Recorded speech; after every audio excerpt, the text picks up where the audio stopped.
Hey, today we're going to hand you the exact questions and habits you need to turn AI chat to the Yeah, this is live right now. Hey, we got some tips to turn your AI chats into a real profit machine for your life, your leadership, and your business. And you know what? Business Athlete Nation, it all starts right now, live. Mornings in the Live with Keith, Jon, and friends, now.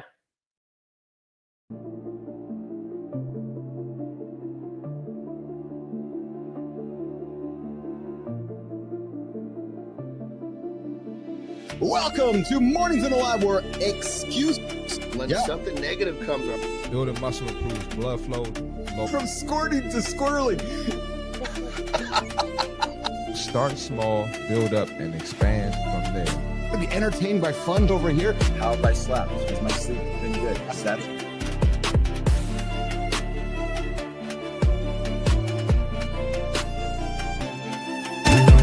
doesn't come from breaking the rules, you guys.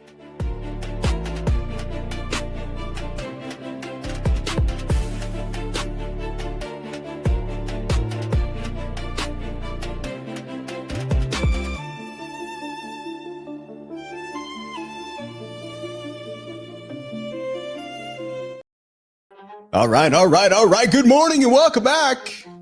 With Shaken Nation, welcome back to Mornings in the Live with Keith, Jon, and friends. This is a live morning show experience where men get real talk, motivating content, and entertaining conversations instead of doom scrolling through the crap of the morning and this I'll start tomorrow or someday. You know what's funny, Nation? I got a note from a guy today. Still waiting to get started. Yeah, 3 weeks ago, he says, hey, I want to get started. Let's send him a note today. You started it? No, I'm waiting till tomorrow. Like, Hey, we're here to help you start your day right with laughter, insights, and live morning accountability. Live every single day, 8 o'clock Eastern time, right here on YouTube, LinkedIn, and X. By the time you hit the office, you already done an emotional check-in, sharpened your focus, and decided who you're going to be today. Yes, Nation, before we get into it, a couple of quick reminders for you right now. Make sure you like, make sure you subscribe, make sure you drop a comment, come say hi. This is a live experience, L-I-V-E, baby. And we want to hear from you. No podcast going on here, no pre-recorded stuff going on here, just live, entertaining conversation to help you get up and get after it. So where are you joining us from today, Nation? Would love to hear where you're joining us from today. Come join us in the comments. We got Melissa Neiman out there. We got Jimmy out there. We got Rahima. We got Celine. We got Asadik. We got the entire crew from the lab out there. And just a reminder, guys, this is an R-rated experience. Sometimes it delves. Oh, did I say delve? Yeah, because the ChatGPT prompt engine wants me to say delve. Even though Melissa, the human who gives me the words, like, no, you're not saying delve. If I'm fucking saying delve, oh, yeah, I said this is an R-rated experience. So, hey, haha. So if you got kids in the room, just tell them the handsome chief, the Uncle Keith, the guy over here with the glasses on, just might drop the F-bomb every now and then. And if you are new to this whole experience, you know what the rule is. We have a rule here, and Adam Holward knows what the rule is. You don't hit the snooze button. You hit that snooze button, you're going to be 9 minutes behind the guy who didn't, and I know Holroyd didn't. No, so if you're hitting him, you're behind Adam, you're behind me, you're behind Melissa, you're behind everybody else. So guys, it's time to stop hitting the snooze button. Today, guys, coming up on the show, the current conversations, we got a study showing that one, not two, not three, just one single weightlifting session can boost your memory and thinking, which means your morning lift might literally be part of your cognitive tech stack. Guys, this is from the No Shit Sherlock department. No Shit Sherlock. Yeah, true story. We're also going to talk about OpenAI testing ads inside of ChatGPT. So guys, get ready. Hey, Neiman, ChatGPT's 3 years old now. Just thinking I met you 2 years ago. So I got a funny joke. Imagine how dumb you and I would both be right now if ChatGPT wasn't in our world. Yeah, we'd both be still living in caves, wondering when we're going to meet each other. Yeah, true story. One of the greatest humans I've met in the last 3 years is my producer, Melissa Neiman, hanging out with me this morning. And then some other guy just stumbled into my world. Jimmy's here too. I love Jimmy. Guys, we're going to get into a kitchen for a second because I learned, hey, Neiman, they always say you can't teach a dog new tricks. Well, this old dog learned a new trick yesterday. Apparently, you should stop washing your chicken and your eggs. And I guess it's kind of a no-brainer, but I was like, oh, I guess that's maybe the case. And since we're already in the self-care aisle, oh, we got the expert, the human experience coming up on the show. My brother from another mother. Yeah. Neiman. Yeah, so I met Neiman in a cave. Just so you guys are wondering, hey, if you guys stick around the show long enough, you'll hear the stories behind the scenes. Yeah, I met Neiman in a cave. I met Jimmy on the other side of the cave. And now we're just building this little platform called Mornings in the Lab. But hey, copper peptides. I think that's why Andersen looks so fresh and so handsome. So I might have to hand the handsome chief dialogue over to Andersen, because copper peptides are quietly replacing the lit your face on fire era of skincare. I know I've seen a few of those people. My skin is burning. And I'm going to get it to center stage with a little bit of a different thing. Yes, with a story that for every man has felt too much, too different, or too intense needs to hear. We're going to spotlight somebody. Holroyd, ears up, brother. You're going to be intrigued by this one. I know you are. We're going to spotlight Tom Stoltman. Yes, this is not just a strongman highlight reel. No, we're going to dig into strongman stuff today. This is a masterclass in taking what the world labels a weakness, and Andersen's going to be able to relate to this one, and build it into the superpower through routine, iron, and community. So if you've ever used the gym as therapy, or if you've wondered how to turn your own wiring, your own shortfalls into an advantage instead of a problem, the conversation we're going to have coming up with Andersen is going to land deep in the chest with Sophia Grant, myself, Jon Andersen, See Marty Fit. We're going to get into Tom Stoltman and how he used his challenges with autism to turn him into one of the world's strongest men. Hey, deep dive. What questions should I be asking? Guys, 3 years ago, they introduced ChatGPT, and many of you are still asking the wrong questions. You're like, make me a resume. Hey, Jimmy, what? Jimmy, you know, you and I have laughed in the past. Like, what does Keith always bring out the different voice when he's making different things? Fuck, I don't know, man. Yeah. So anyways, hey, if you're still asking the AI to say, write me a caption, maybe there's a better way to ask that question. So we're going to get into that a little bit here as well. Jimmy, put that squirrel away, man. Put the squirrel in your pocket. No, I didn't say the front of your pants, Jimmy, the pocket. Come on. Get your mind out of the gutter there, Jimmy. Yes. Who do we got here? Jockey Jackson. Happy Christmas month, nation. Hey, what's going on, Jockey? I think this might be Jay Jingleheimer Smith there, Neiman. Just because of the name, I'm just wondering. They pulled this random name out of the books here. Hey, deep dive, we're going to get into AI questions. Then we're going to talk about how AI can turn your better questions. And you guys can listen, fuck, man, just going to get to the bottom line. I'm going to talk about how to use AI to make more money for yourself and for your business, period. Point blank, period. Boom, boom, boom. Yes. And hey, we're going to get into all you mother out there who are testing yourself and your wife's patience. Cyber Monday today. So you're going to be a business athlete, or you're going to go run to the fucking mall and drop 70% off and go get caught up with all the other regular average men out there? Yeah, we're going to test you guys on this Cyber Monday. Hey, we got dumb shit. We got did you know? Yes, dumb shit, did you know, and epic spot. Some new segments coming up. And then the 3 questions. I got a morning focus segment for you guys. Hey, team, ears up on this one. Oh, yeah, I know my team's listening to this one. The 3 questions that changed how I lead. Yes, and why most leaders avoid them. True story. Oh, yeah, this is where morning mindset meets leadership, and I'm going to give you questions you can steal right on sticky notes and use in your next one-on-one, baby. Oh, hey, my sleep score gave me an 80 today, so that's maybe why I got some energy here. It's funny, Neiman. So I got up yesterday, sleep score gave me 60. I'm like, what the fuck, man? I had a good sleep. So but then today was an 80. I went to sleep same time, all the same. It's just so bizarre to me. There you go. Hey, and then we're going to closing the community corner. We got our very own Maya Reyes jumping into YouTube, LinkedIn, and Substack. Today's theme, how to get ripped. Yeah, how to get ripped after 50, after crushing a bunch of Thanksgiving foods. Now, how to get ripped after 50 without TRT, the question that kills small talk. So guys, girls, children who let the parents in the room because this is an R-rated experience, grab your coffee, lock in the morning health routine, and get ready to stop asking some AI small questions. Because the morning loop, it starts right now. Morning, fellas. Quick check. Did Black Friday leave your wallet breathing or wheezing?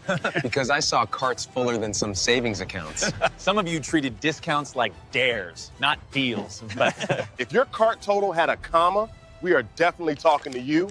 Now Cyber Monday is here, same circus, different clowns. Tabs open, heart rate up, calling it business research like that makes it noble. If you bought 3 courses you will never open, congratulations, yeah. You now own the most expensive digital clutter on the internet. Today, we flip it, Buster. Instead of asking, what is on sale, we ask, what actually builds my profit machine? we are going to live fire real questions with AI on your business. Bakery, HVAC, one-man shop, bring it to us in the chat. Close the random tabs. Keep this one. Mornings in the Lab starts now, and your discipline discount kicks in today.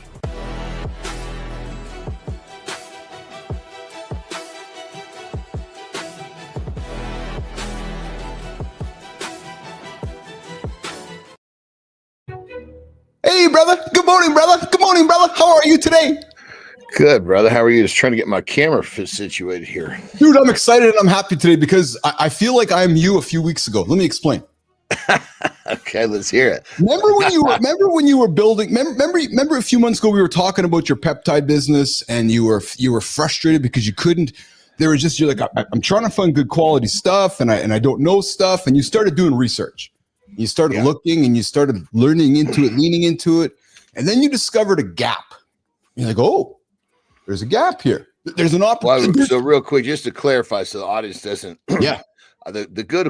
My good quality connections and my business is fucking great, but the supply chain of the good quality products is the problem. Yes, but my point is you discovered a gap. And what I mean by you were looking and you're like, oh, wait a minute. There's a fucking gap. There's a door wide open there. And you decided to walk right into it. And you're like, I'm going to close this gap myself. Yeah. So, I sent you that little video and hey, Petra, what's going on? Good morning, brother. I sent you that little video on the weekend about what I'm building here behind the scenes. And you offered some nice words. You're like, dude, that's next level shit. I'm like, yeah, pretty cool. So I was spending some time yesterday doing a little more research, digging into what we're building here. And brother, discovered a massive gap. Just like you. I'm not going to share much of it right now. I'll share with you privately, but like, holy fuck, there's a gap right there. So then this morning I got up, I sprung out of bed before my alarm. You know how you feel, when you're in business and you're like, you just get excited, right? So I sprung up this morning before my alarm, got in my shower, I was working out, had all my agents doing deep research, and it confirmed the gap that I discovered. So I'm pretty excited this morning. I'm like, can the show be over? And I'm joking, but can the show be over so I can go to work and start closing the door on the gap? And you know exactly what I'm talking about, because when you find something you're passionate about, what do? You run towards it, don't you? That's exactly what you do, because I know you well enough. Yeah, whenever. I mean, it's part of the fun is the discovering of the gap. Yeah. Yes. Yes. Like it's, it all comes down to, it's like that.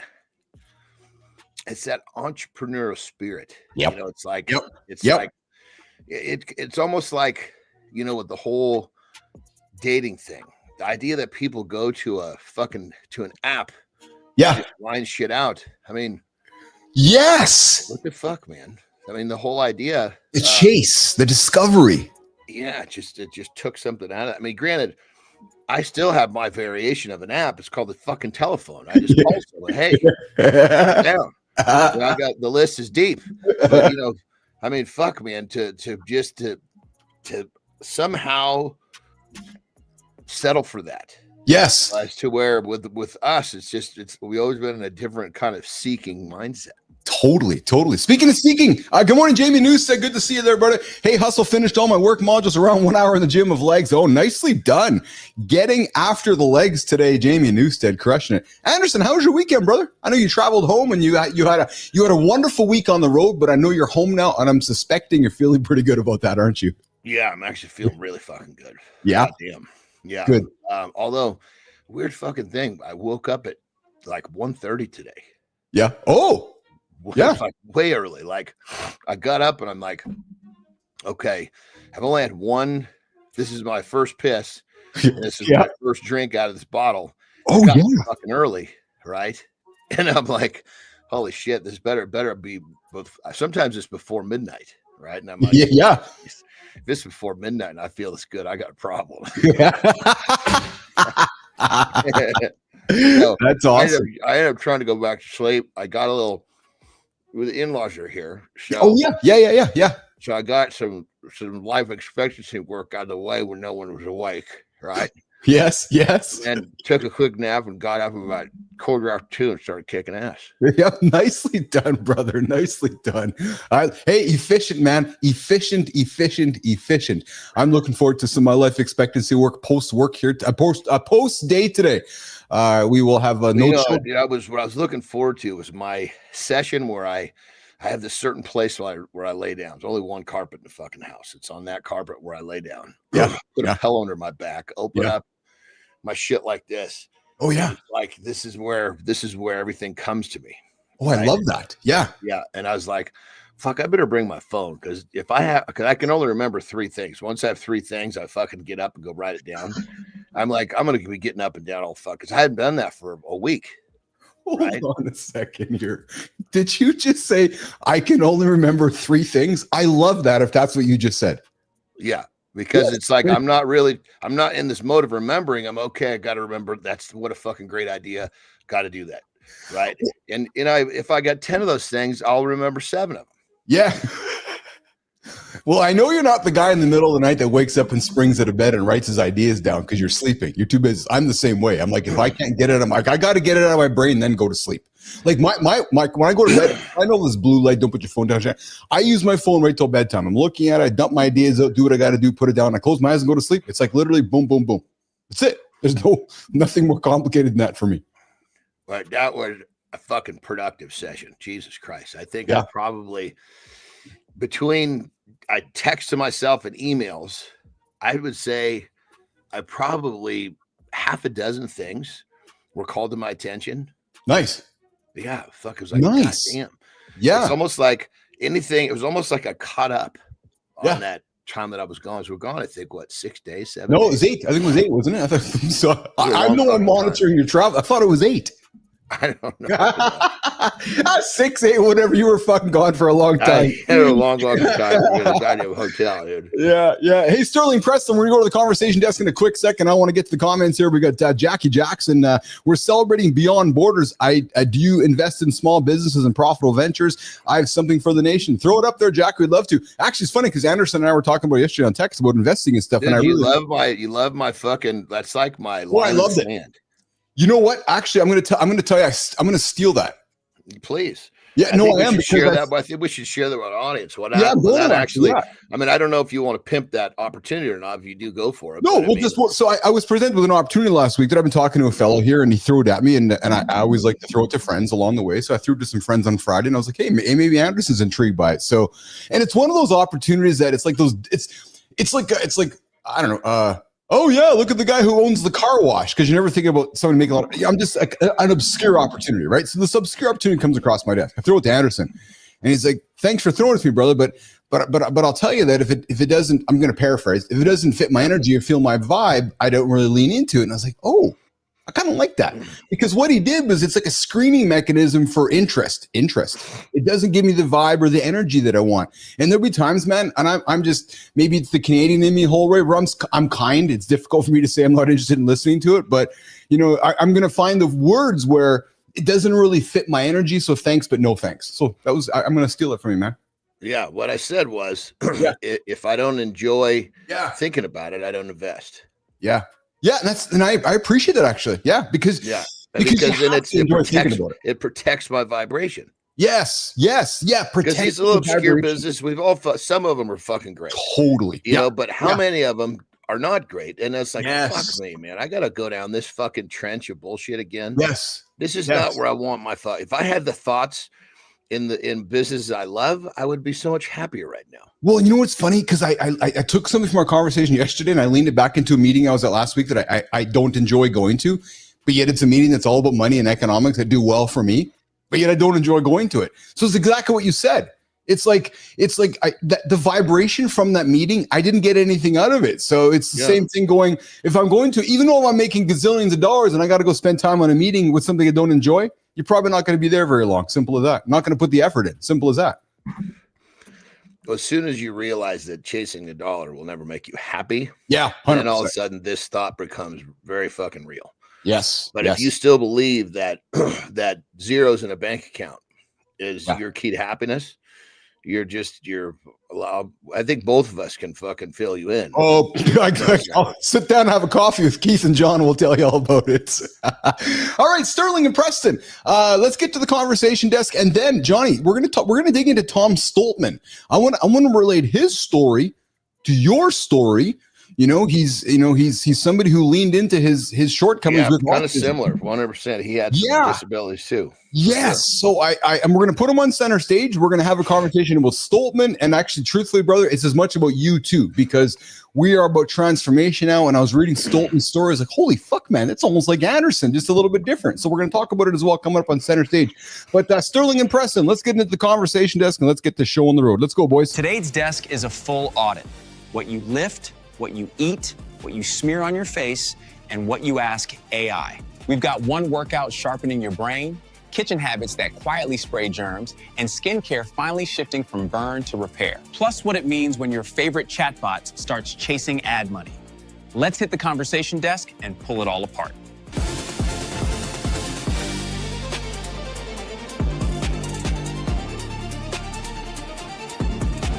Headline this morning, one 40-minute weight session can sharpen memory and thinking. Your curls might be smarter than you think. Researchers had regular adults lift once, moderate effort, and their working memory and self-control improved right after.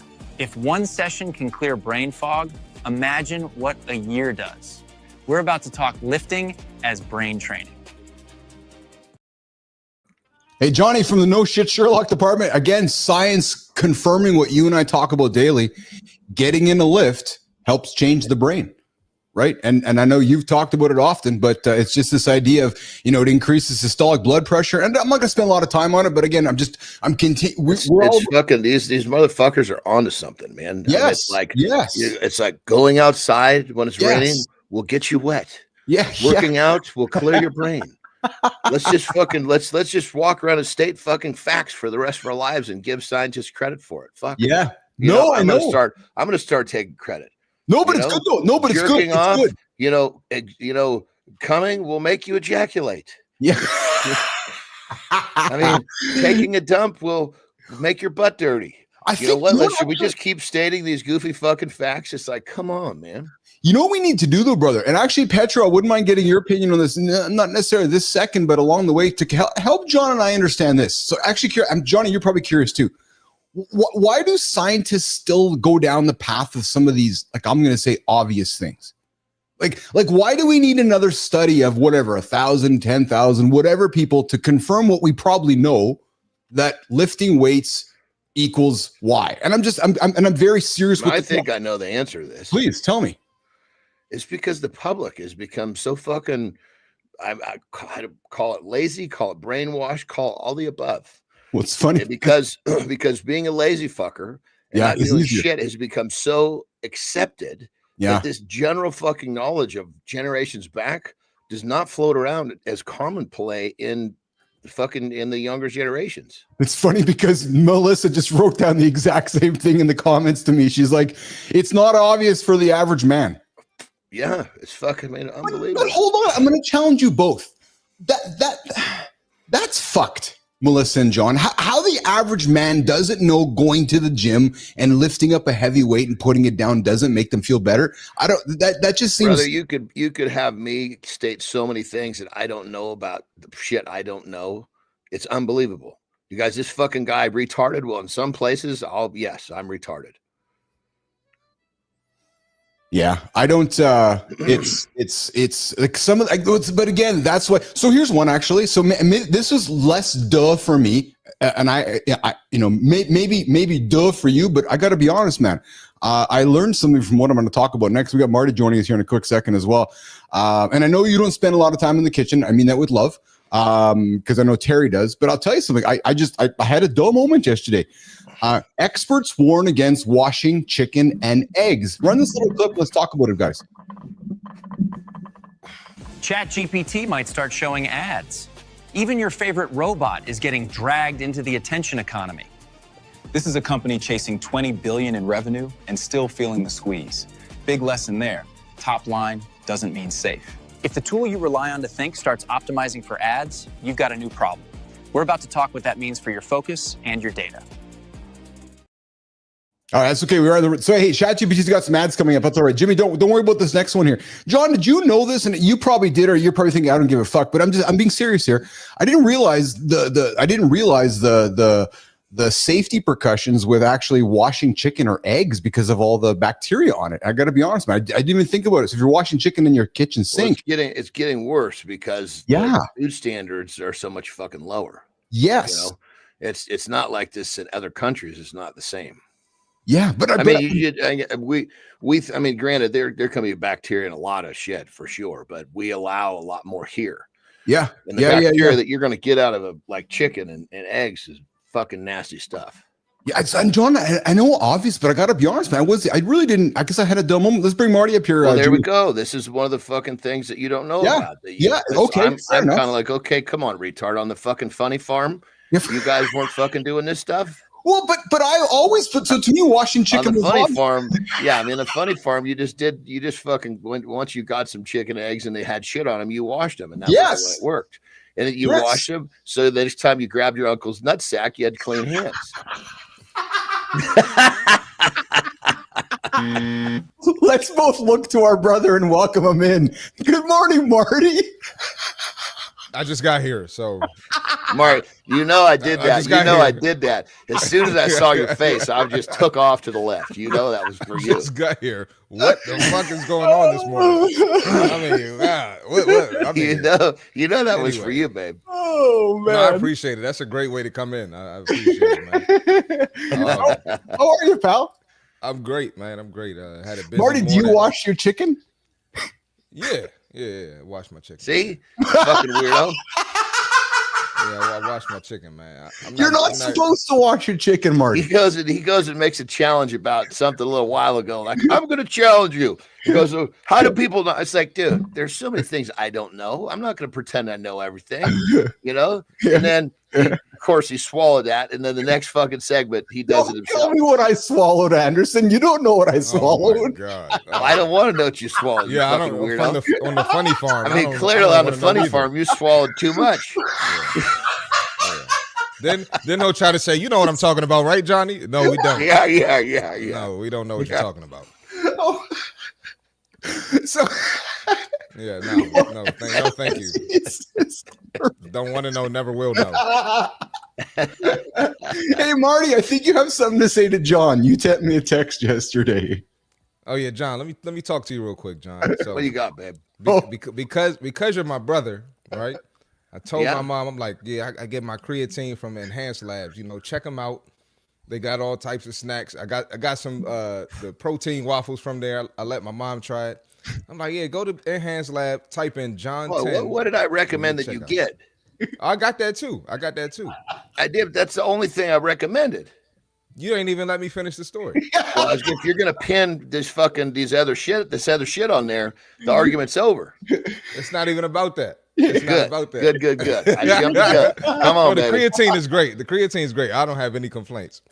Okay, so my mom, your mom goes. Let her taste them. I'm like, go to Enhanced Labs, type John 10 on the checkout. So she types it in. They get the 10% off or whatever it is. Then she leaves her cart. Enhanced Labs sent her an email for 20% off with a different code. She like, why am I use John's code when they sent me something for 20% off? So she used. So she used the 20. Man. So no, I'm just saying. I'm just letting you know. That's kind of backdoored you, man. I just letting you know because you're my brother. Well, if this was something I was really worried about, maybe I would make an email or call. But I mean, the bottom line is I just do it so that when there is no sale, people get a sale. I'm happy your mom saved an extra 10%. I just wanted to fuck with you, man. Because I just wanted to fuck with you, bro. I'm with you, but I mean, she should have tried to stack those motherfuckers together. Bottom line is, I'm glad she got 20%. No, I still think she used the John code. I'm pretty sure. So, man, tell her to go back and get the 20. It's just the John code is just there's not always a sale. Okay. All right, man. Well, I was just looking out for you, man. That's all. I love it, my brother. I love it. I thought you were gonna wrap those fucking the waffles with the fucking pancakes. Like, what is this all about? I was like, hold the phone, I wasn't man. expecting anything, man. I wasn't expecting to taste like real waffles or pancakes. Oh my goodness. Hey, you guys are hanging out with Keith, John, and Marty this morning on Mornings in the Lab with Keith, John, Marty, and all of our was that good enough, Keith? Did you get a good laugh? I told Keith I haven't stopped laughing since the show started, man. I told Keith I'm gonna help him get a laugh by busting Johnny's balls today. So he sent me a note yesterday, Johnny. He's like, Keith, I got something for Johnny tomorrow. I'm like, all right, I'm just gonna get out of the way, man. You go. And that's all I knew. I didn't know nothing else. So I was like, all right, I'll just set it up. You guys go at it. So but you know, my text the other day with Keith was, dude, the fucking weirdo sends me a video and tells me that he's thinking about me in the shower. Oh yeah. Well, but I was though. I was talking. See, that means you even admit it on fucking live television. You got all day to think about Johnny. You gonna think about him in the shower? Well, but I think business all the time. So that business idea just happened in the shower. Well, maybe. Well, you gotta remember, Mark. I mean, we gotta cut the little fucking weirdo some slack. I mean, God knows what he was thinking about when he was holding his fucking uncle's nutsack, you know. The little weirdos. Did you think about your uncle's nutsack in the shower too? Oh my God, this is the fucking best show. December 1st here on Mornings at 11. Hey, we got Petro saying there's a lot of obvious research findings, but there are many counterintuitive findings as well as hindsight bias. Do birds of a feather flock together or do differences attract? Okay, that's fair. But back to washing chicken. So, Marty, you're not supposed to wash chicken, man, because of all the bacteria. There you go. Point blank period. There's the end of my story. So and you're not supposed to wash it? No, you're not. You're supposed to wash it. No, you're not supposed to. Experts are saying stop washing your chicken. Stop washing your chicken and stop washing your eggs. So you want the bacteria. You're afraid of so the experts are saying the bacteria you're going to wash off that chicken is going to stay in your sink and cause you fucking more problems than the fucking bacteria on the chicken that you're going to fucking eat. So research has found. Does that sound right with you, Mark? Holy Christ! No, I gotta go ahead, Keith. So research has found that 60% of the participants who washed raw poultry had bacteria in their sink afterward. 14% still had contamination even after attempting to clean it. So the practice of washing your chicken, and if you're just listening in right now and reading between the lines, if you're washing your chicken, you might be splashing harmful bacteria like Salmonella and Campylobacter up to 3 feet. So if you don't fucking wash the shit in the sink, you're going to get it every fucking other place that it could be. Are those places better than the sink? Hey, let's hey Grok, talk to Keith and John and Marty about washing chicken. What's your opinion on washing chicken, Grok? Stop. Washing chicken is like throwing a grenade in your kitchen. All you're doing is weaponizing the bacteria. Salmonella's not scared of water, but your countertop, your knife, your sleeves, terrified. Just cook it hot, 165 Fahrenheit. That kills it where it lives. Anything else is just playing germ roulette.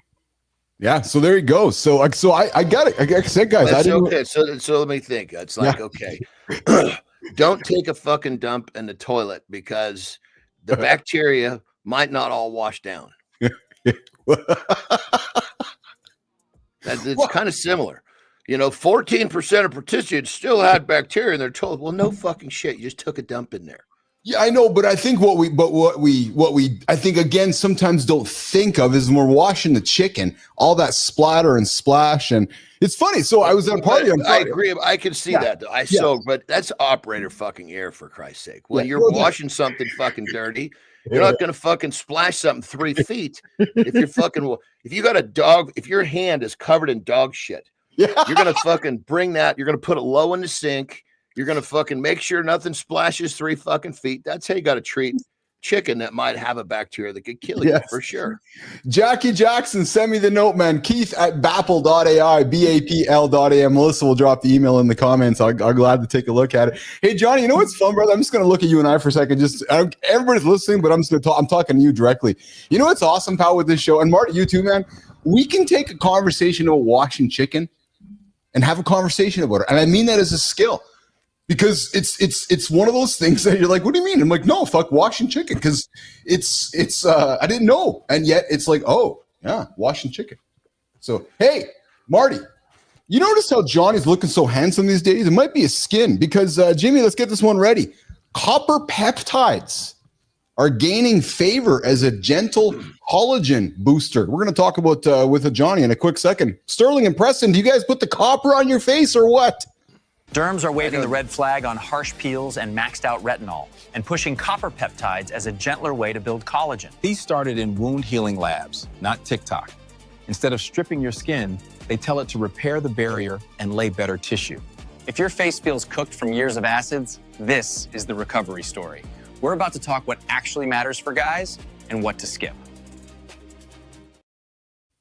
Johnny, copper peptides, man, tell us, you're the expert about this stuff. So what do you know? What do you know? Have you experienced? Talk to us a little bit about copper peptides. And I talk about it all the time. Copper peptide is GHK-Cu.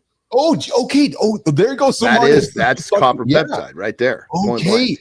You never called it copper, so I didn't know that either. Yeah, that's just a slang term. That's okay. Yeah. Oh, okay. It freaks people out because in the syringe, it's fucking purple. Well, no, I'll tell you what it is, John. I'll see what kind of freaks people out. It's back to my cannabis world, right? You go to the store, you're like, yeah, I want to buy AK-47 or Skunk Kush. They got all these ridiculous fucking names. No wonder people think it's all weird. So when you're talking with Keith and Marty about copper is actually an essential. You need copper. Sorry, copper is something that we don't get enough of. You need copper. Yeah. But okay. So GHK and Johnny, that's obviously subcutaneous and or. Well, hold on, real quick. GHK, the dash CU. Yes, that's the copper part. Oh, okay. There you can go. get. Forgive me. Yes, I believe you can get GHK without the CU, and I know it's a different. It's kind of obsolete now, but I don't believe. I know the dash CU is the copper portion. Okay. If you have GHK, it's going to be different than GHK-Cu. Gotcha. Hey, coming up in a few minutes, guys, we're going to center stage. Sophia Grant, Tom Stoltman digging into World's Strongest Man and some of the. On that level, I was just going to say, you're talking about Stoltman, you're talking about me. Yeah. What you guys going to understand here is, and if you look around, you look at people that were fucked up somehow, and they overcame that problem. Yes. And they turned whatever they did to overcome their problem is their superpower. Yes. It's that fucking simple. Yes. No, I know that's why I wanted to lean into this one today. Marty, I'm excited to have it with you, me, and Johnny, because Tom Stoltman turned autism into his superpower, and he's now one of the world's strongest men. And we know Johnny's story too, so we're going to get into that one in a few minutes. I got some fun stuff on the Epic Spot and the Dumb Shit Award coming up in a few minutes as well. Hey, Jay, what's going on, brother? Good to have you here in the comments. But Johnny, you're right here. It says the naturally blue-tinted molecules have resurfaced from dermatology labs to become a kind of rebellion against the culture of over-exfoliation. So, Johnny, one of the few you can actually put on topical too. So I'd like to learn about this for a second, if you don't mind. So pretend you're talking to me and Lauren. So you're talking to Lauren and I. How are we taking GHK? Is it a topical? Is it an injectable? Well, my first question of what problem are you trying to solve? I got some. The first question I'd ask you is, are you trying to overcome the problem of forgetting holding your uncle's nutsack? Would be my first question to you. Yes, that's the problem I'm trying to overcome. But if it's the wife is very interested in hair, skin, and nails. Yeah. And so, but when it comes down to it, so GHK-Cu is great for collagen. Okay. Right? Okay. Now for what I've with her, because she's very active. She's an athlete. Obviously, you guys both kind of live the same life. Yes. What I'd recommend would be basically and you've heard me say this before, they call it the glow blend, right? Yes, but realistically, it's the way that you put it together. I put it together a little differently than the standard glow. It's BPC 157, TB 500, and GHK-Cu. Now in her case, because obviously she's more worried about the skin tone and things like that. Yeah. I would then give her an additional dose of copper. Oh, interesting. Yeah. Because you can take, I'm actually, everybody has, remember, all of this shit is very specific to the person. Yes. And I'm basically use between 3 and 5 milligrams of that shit a day, which is a fucking massive dose. And when I say massive, I mean, I start someone off at like a 0.5 milligram. Okay. And because we need to understand how they respond, because some people respond, like, for example, Terry, if she doesn't cycle it. She ends up getting like a little irritation in her right here. That makes sense? So you broke up there. Say it again, Johnny. Sorry. Say it again. Like Terry can sometimes, if she doesn't cycle it, she gets a little irritation right there, which is really uncommon, really uncommon. And we don't even know for sure if it's the copper, but we do know that there's a possibility there. But everybody is different. Everybody's tolerance is different, you know? So yeah, it's like with the mitochondria peptides. Some people, their mitochondria are not that fucked up. It's like you take your car to the mechanic. If it's not that fucked up, you don't need that big overhaul. You know what? Thanks for that reminder. I got a mitochondria topic I want to talk about with you later this week as well. Now you reminded me because there's a peptide with what's that peptide linked to mitochondria, Johnny? What's it called? I don't know, a bunch of them, dude. Okay. I thought there was one that you talk about all the time. Like I thought there was one specific. Yeah. You probably hear me talk about MOTS-C. Okay. Hey, good morning, Melodramobile, our boy. I see you there in the comments. Good to have you here on Mornings in Live with Keith, John, and friends. What is shaking, brother?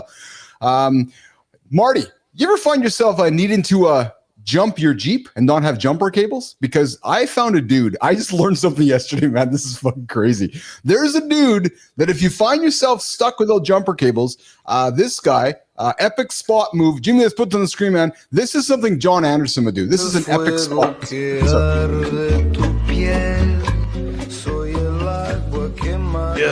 he's letting that electricity pass through himself. Yes. No, thank you. That is fucking epic. Like that is. I don't know enough about electricity to put myself in that fucking way. I do a lot of experimenting, but it's experimenting where I understand the risks. Like, okay, if the worst, man. When I'm looking at experiment, okay, I want to know what the worst outcome. The first thing I'm going to go to, what's the worst that can happen? Okay, I can live with that. I'll continue to think about this. I don't know what the worst that can happen there is, so I'm not even going. It's not even going to enter my fucking mind. Good Charlie, good time. That was savage shit. All I got to say though, that is savage. That is if some fucker. If I asked for a fucking jump and he did that, I would be standing back. Hey Marty, so there was a dude in Atlanta, in Georgia, on the side of the road there, and this is linked to this statement here. And there's a video dropping last week where this guy's on the side of the road. And he's fucking pulled over. He's holding his camera. I think we all hold our cameras now when we're stuck in a situation, right, to capture. And some guy walks up and offers to help him.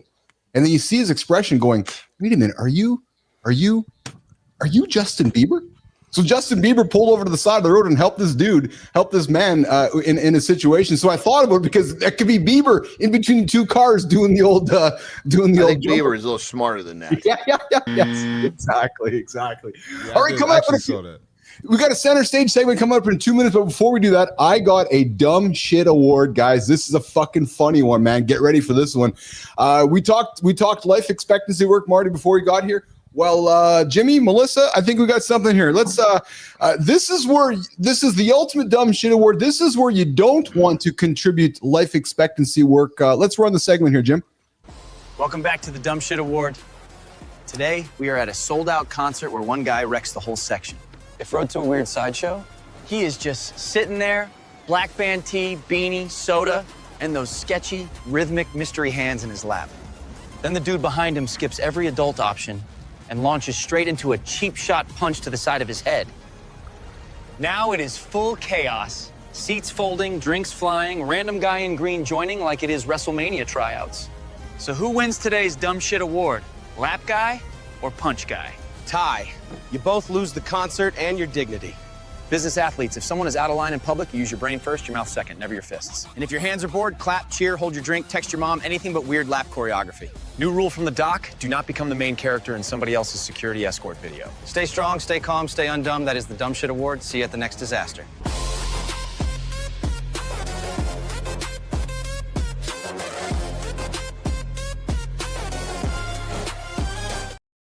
Christopher Martin, what would you do if you saw a guy in front of you just getting after it with his own right hand?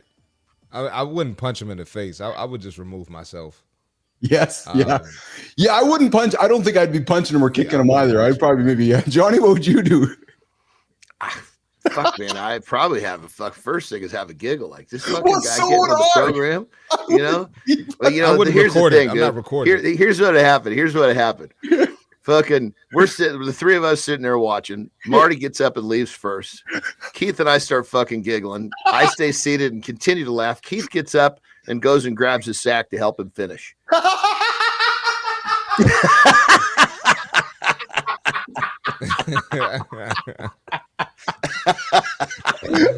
Yeah, I was gonna say Keith would sit next to him and join him. Good I times. like all that fuck is, and it's like he's like, you know what? The funny farm suddenly makes sense. Good I know what I'm supposed to do in this moment. Oh my God! Good morning. Keith's like, dude, you got to get it out, man. You got to get some life expectancy work, brother. Well, Good for you, brother.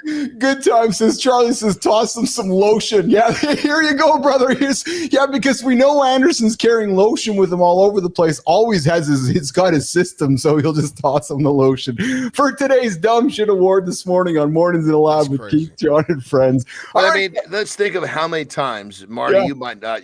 I don't know if you're going to cough up to this, but I'm sure that Keith probably will. Well, I know he will.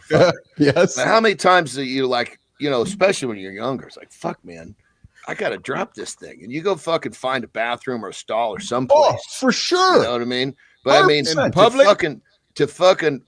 Well, I mean, you got to go fucking. It's a public bathroom, but you're finding a quiet place. Yeah, see this motherfucker. Yeah. Yeah, you got to do. To be fucking, to be, it's, you know, they have people all around you and shit. Yes. I mean, like if I had one of my daughters with me, yes, I would react very differently. Yes. I would say, hey, I said, my kid is here. Yo, my little girl sitting behind. You got about 10 seconds to get the fuck out of here. I'm going to throw you off this fucking top. Yeah, that's different. Yeah. I will be happy to do it. So Anderson, I was at a hockey game a number of years back with my young kids, and there was a fellow. Actually, we ended up being kind of friends with the guy, but he was standing right behind me, and he was dropping F-bombs and all the uncolorful language you can imagine. And Piper was 7 or 8 at the time, and I was like, dude, what the fuck, man? So I had words with the guy, and we almost exchanged it, and because I was like, dude, man. And then we got to a place where we were comfortable. We became acquaintances, friends. But like yourself, Jon, I had to say to the guy, like, "Fuck, man! Like, hello, look what's around here, man. There's kids everywhere. Just shut the fuck up, man. Put your cock away. Put your shit away, right?" So, I'm with you. All right, listen. Hold on. Yes. Back to this public place shit. But public. We're not going to skip over that.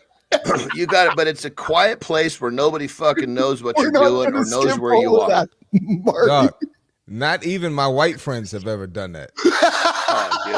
No, black friends ain't did it. They damn sure ain't do it. We know that. That's not even a question. Not even my white friends have done some shit like that. I love Chris. What the fuck? I had never heard of this shit in my life. What the fuck? I promise. This must have been some 1970s shit. Well, you know, hey, Marty, you didn't grow up with the magazines like myself and Johnny and Good Time and Charlie, and sometimes you just had to, because you have phones now that can take you everywhere. So sometimes you just had to find your spot and wherever it was, and you just play the bush here, tree stump here, or closet here, or wherever it might be. Christopher Martin. All right. I mean, there is this idea that the sexual liberation could have changed that much in the generations, I suppose. Yes. But I mean, I don't know. I mean, fuck, man. It's like when you got to sneeze, you got to sneeze.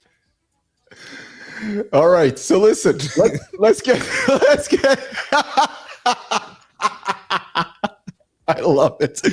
All right, Tom Stoltman, center stage. Let's get to the conversation, Jimmy. If you're a man who feels heavy in your body and louder in your head, this conversation is quietly aimed at you. Tom Stoltman went from bullied and isolated to world's strongest man. He calls his autism his greatest strength now, not something broken. He didn't call the gym a hobby. He called it a lifeline. Routine, heavy lifts, and a place to put the chaos in his head. Our own big dog, Jon Andersen, has lifted insane weight on the floor. But the heaviest load was obesity and addiction. Both men proved the same thing. Strong doesn't start with trophies. It starts with walking into a room when you feel broken. Tom talks about years of wearing a mask, then learning to rule his autism instead of letting it rule him. If you hate the word therapy, but you understand pain under a barbell, this might be your doorway into real healing. We're gonna unpack his simple playbook. Have a plan. Be proud of who you are. Let iron unlock a different kind of strength. I was excited to have this one. And so, Johnny, I'm looking at you, brother, to start this conversation off here. So let's start with Tom. So here's a guy diagnosed with autism at 5.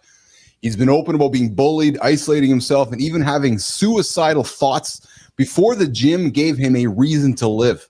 He says autism is his superpower and that the routine of Strongman is what unlocked it for him. Now, brother, Johnny, I want to look at you. When you look at Tom's story, when I was reading about it yesterday, man, I just found myself taking his name out, putting your name in, because you talk about structure and systems and routine and strength to manage what was going on in his head. When you know about his story, how does that resonate with your own journey out of being the fat guy, and then when you got into addiction with the opioids and got out of it, man? Because I got to tell you, brother, my love and respect for your journey, equal to Tom's, it went on. By the time it was off the charts because of what you've been able to achieve. But you talked about it earlier. You used your biggest obstacle as your superpower. Let's lean into that, brother. Yeah, I mean, it's I think it all starts with how you choose to look at it. Look at anything. Do you look at, is life happening for you? Yeah. Or is life happening to you? Yeah. That's the first thing you got to ask yourself. And so many people, it's life is happening to me. I'm a victim, right?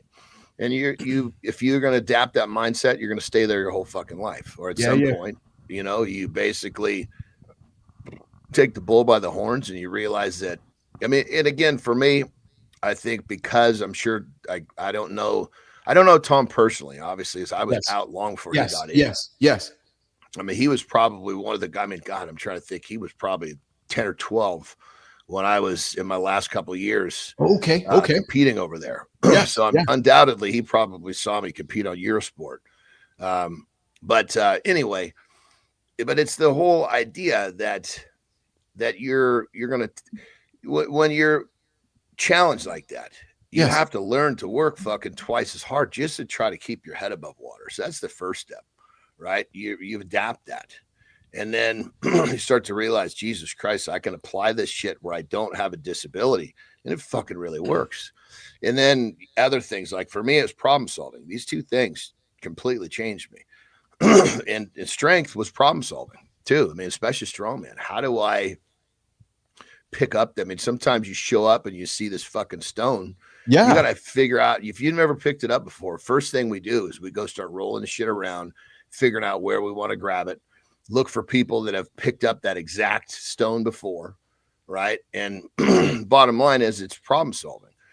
But, you take these skills that you learn from your disability and you apply them to areas of your life where you don't have a disability. There's his brother right there. Yeah.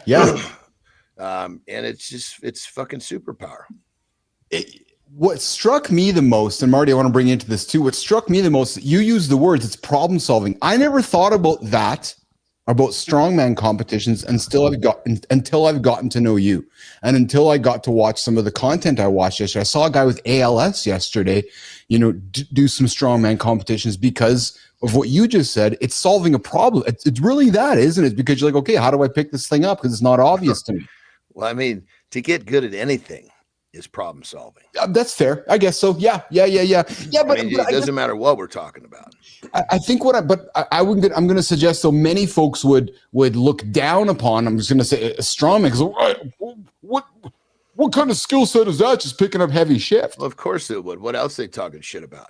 No, but my point though is that it's from the outside. Marty, you'd agree, from the outside, it's like, okay, yeah, you just got to pick up a heavy rock. You're like, duh, what's that? Right. And these people have never gotten good at anything either. I know, but anybody that's gotten good at something registers that there is problem solving. Yes. It's the guy that fucking wakes up and wanders through his life that never figures out how important problem solving is, so you can do something extraordinary. So when you do something extraordinary, then you realize, fuck, there's a lot of problems I got to solve to get here, no matter what it is. Let me ask you this: then you talked about keeping your head above water. When you were drowning, when you were at your heaviest, Andersen, did you hide that, or were you constantly not hiding your weight, of course, but the fact that you were drowning and struggling, or did you hide that, or did you lean into it, or so talk about that whole thing, because. And I should probably clear this up too, just so there's a real interest. So there's a very clear understanding. I have an obesity mindset, which is really an addictive mindset. Okay. But I had developed a discipline not to allow myself to become obese. That makes sense. Granted, when I was young, I was a fat fucker for sure. But by the time, I'd gotten into the, like most times when someone gets out of the house and they start making their own decisions and they can let those addictions really run wild, that's when their problems get fucking out of control because there's no fucking guidance. Well, I'd already got my shit put together before that time. The mindset was still there, but I had the so I still have that, like when I coach my obese people, when I help people fucking lose 100 pounds, they're like, how do you understand? Well, because I have the same fucking thoughts. Yeah. I understand exactly how you feel. I was just able to cut it off with some fucking discipline before it wrecked my fucking life.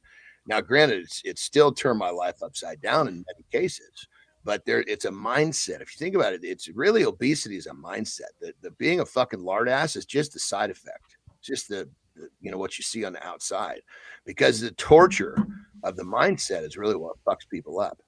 Well, and Marty, would you not agree with me? Like, so we both got to know Jon through the same period here over the last couple of years. And when you think about world's strongest man, or you think Jon Andersen, one of the world's strongest men, would you not agree, Marty? We think brute force, right? But aren't you learning from hanging out with Jon and then actually, leaning into a little bit of Tom's story, Marty, just through the last 2 minutes here? It's actually about vulnerability, right? It's actually about help. It's actually about structure. It's actually about system. It's actually dealing with your own mind. And it's funny, Marty, because you look at it and all you see is outside strength, but actually that has very little to do with what the reality is, Marty. Yeah, I always tell my clients and people in my podcast / community that you can't fix a problem if you don't acknowledge it, right? And so when you acknowledge there's an issue there, that's when you can create the systems. That's when you can create the process. So with Tom, he had a goal. He realized that I guess the autism or the thought of autism could be holding him back, right? And so when you address it, you lean into it, you're vulnerable about it, he's open about it, he acknowledges he has it, and he acknowledges he can overcome all of these obstacles with the autism. So that's pretty much what I got from it. Yeah. And so I think that's what people need to do. Jon acknowledging he was, fat back in the day. Keith acknowledging he had whatever issue, going to see the therapist, me acknowledging my depression after basketball. Yeah. And so that's how you're able to overcome it and accomplish these great things. Well, what I love about this too, again, and Johnny, looking at you, brother, because I've gotten to know you, and as my love has grown for you, it's obvious to me, right? What's stronger, you pulling a truck, or you getting on the show over the last year and a half from time to time, sharing your vulnerabilities and talking about the help that you needed and talking about your addictions, like from you to me. You are stronger to me for those things than your ability to do some of the actual strong stuff. Andersen, do you follow what I'm saying? Yeah. And and I think when it comes down to it, there's a lot of similarities that I think that people don't recognize as well. When you become really fucking strong at anything, it becomes easier to be strong in other areas. Understand what it takes to be strong. Does that make sense? It's it does. I became physically strong first. I would say I probably forget that. I became mentally strong, which allowed me to become physically strong, which then allowed me to become emotionally strong, which then allowed me to have zero problem with fucking, airing my shit out, pulling my pants down. It's like a chain of events. But this is why I think this show is working, and why all of this is working, because from the outside, we consider strength, and Johnny, we've always considered strength big muscles. Let's face it, Marty, the guy across the screen there has some big muscles. But what people don't really recognize, and you always hear me say, we invite the world to judge the book by its cover. This show and Tom Stoltman's journey and Jon Andersen's journey and Marty's journey, all mental. Like all fucking mental. It was Johnny recognized that I'm a fat son of a bitch. I got to find systems to overcome it. And he found the gym. And Jon, Marty, that's why I've always loved the idea of the gym. Enjoying the progress. And Johnny, you said it so many times, right? Put your head down, go to work. Put your head up. Any progress? Nope. Put your head down, go to work. I got to think that's what Stoltman did. That's what you did, Johnny. You go to work, and it's the mental thing. We've confused strength with big muscles, when in reality, strength is actually a mental acuity. Yeah, I mean, I think it's easy for people to get confused. Yes. Yes. It's because it's there are the ones that, you know, like with anything, there are the ones that, you know, they do it. They, like for me or Tom or many other people who use, you know, something, getting good at something as like a safety net. Yes. It's like a way of life, as to where there are the people who they only it's really only a surface thing for them. Hey, John, would you say that? Yeah, absolutely. Here's a curious question. I just thought of it right now on the spot while we're talking. In your experience back then, and even maybe today, Johnny, would you think that many of the strongman competitors have had similar challenges to overcome, which is why they're in that sport? Would you make that a wide assumption? I'm asking you. It's a broad brush. I get it, but yeah. Well, I think let's just forget about the strongman question. Let's talk about anybody that does something that's really fucking great. Oh, good point. You were overcoming something. Yes. You know, like my buddy Nick Best. You know, I mean, he had a really fucking rough fucking childhood. I mean, you know, he still carries that shit with him. You know, I still carry my shit with me, but you know, I mean, goddamn, look, if you look at some of the, look at like the NFLers, you know, some of these guys, you know, they use this as a way to get out of the fucking hood. Yeah. Off Yes. the streets. Good, very good point. Yes. You know, it's like, the people that have a real Good purpose behind what they're doing, it's a different game at that point. That's a really good point. Marty, any closing comments before we keep the show going, brother? No, I agree with John 1,000%, man. And I mean, it's crazy, Marty. You talk, brother. It's fucking nuts, isn't it? Yeah, you're right. And you know, a lot of people, they think that these athletes are just abnormal talent, and they really have abnormal mindsets.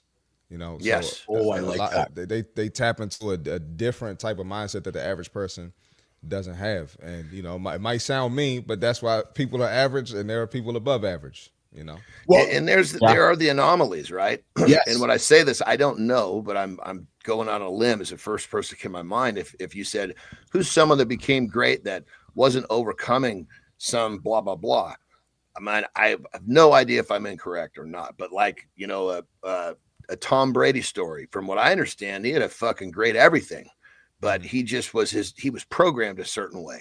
Yes. Right. I didn't have parents that programmed in a certain way. I was basically programmed by my environment, by what I had to overcome.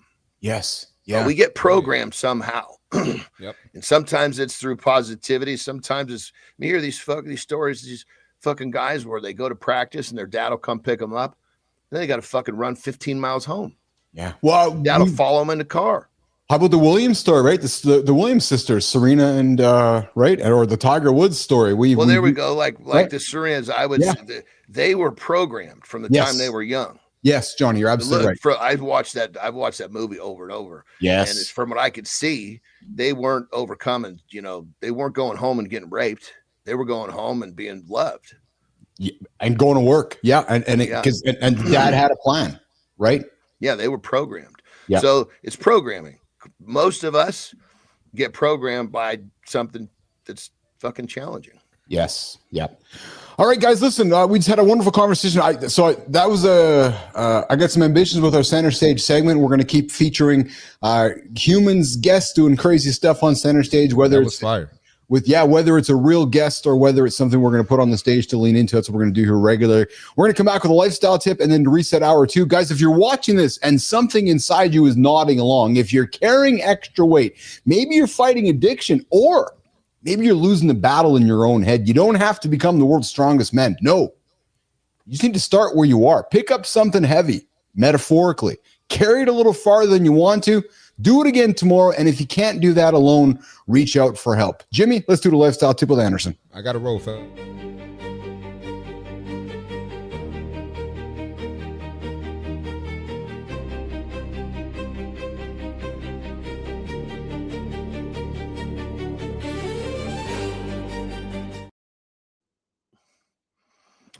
All right, let me get centered up here for those of you watching on the vertical. We're going to keep taking a bite off of this thing from center stage. It'd be silly not to, because there's so many people out there who literally think that life is happening to them. that they're victims to what's happening in their lives. Well, flip that script. Life is happening for you. You know, if you're asking for, let's just say that you're praying to whoever you pray to, or you're asking for a better life. You're asking for, you know, more money, you know, a better environment. Who knows what you're asking for? Life's going to put some difficult shit in front of you so you can get better, so you can go get that stuff. You got to stop asking for things to be easier and start recognizing that you got to get better. So when you ask for something, you're going to receive, but you're going to receive a challenge. And that challenge is going to allow you to get better. You're going to develop a skill. You're going to develop a mentality, maybe both. And guess what? That's the tools. Now you've been given the tools you need to go get what you've been asking for. Break it down nice and simple, because when it comes down to it, that's kind of it. Rock and roll.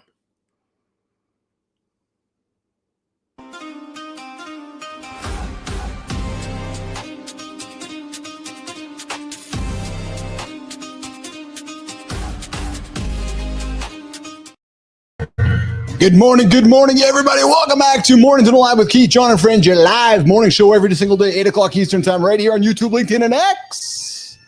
Yes, baby, what's going on, nation? In hour one, we found out a single lift can literally sharpen your memory. Holy smokes, nation. In the no shit Sherlock department, John Petrocelli, one lift will make somebody a little smarter. True story. So guys, go pick something up today. Yeah, OpenAI might start slipping some ads into your favorite AI chatbot. Not 3 years in, ChatGPT is going to start putting some ads in there. Guys, your kitchen sink is not a poultry spa. Yeah, so stop washing your chicken. Just choke it. Yes, Melissa, it's exactly what I just said. True story. Yeah, oh yeah, we're talking choking chickens this morning on Mornings in the Lab. We're talking rubbing copter peptides. Yeah, and don't bring up the choking chickens. Johnny's paying attention right now. I know he is. My uncle didn't want me to choke my chicken. Johnny? Copper peptides are basically a biological. We talked center stage. Tom Stoltman showed every man watching how the iron turned autism, anxiety, and chaos into real mental strength. So if you've been lurking through all that, this is your sign. Hit the like button, subscribe, drop a comment. Coming up an hour or two. Yes, Anderson, you heard my comment. Your uncle didn't want you to choke your chicken because he wanted fucking you to choke his, you fucking weirdo. Oh, I love it. My brother from another brother. That's Jon Andersen over there. Well, I know when you're going back to the funny farm yourself that you're inviting me to fucking tool you up again. So yeah, right. It tells me that I haven't gone too far. I can only give you a couple of those. And if you run away from it, I stay away. So, Lauren, if you're watching, I only drag him through the funny farm stuff because he loves it. Jesus Christ. Oh, we're going to open the phone lines up in the second hour. We are in the second hour, bottom of the hour, 431-300-3005. All right, deep dive. So I got a teaching lesson for Anderson, and I got a teaching lesson for all of you guys out there in the business. So, hey, guys, ears up for this one. If you guys have a business or you're in business and you're struggling to learn ChatGPT and AI, there might be some things we can talk about here for the next few moments that I can help you learn with, because you know, GPT's been in the market now for 3 years, and people are still using it incorrectly. Jimmy, let's run the opener. Let's get the conversation happening, Jim. What questions should I be asking?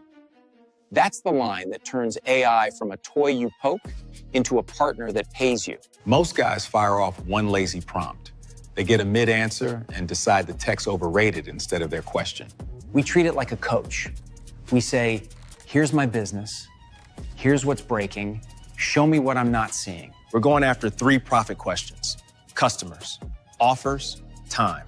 The stuff that quietly bleeds money from simple businesses. Even Pitcher runs tighter systems than most owners. Same food, same nap, same walk. Meanwhile, your calendar looks like spilled spaghetti. We're gonna live fire your businesses from chat, so you leave with questions that actually move profit.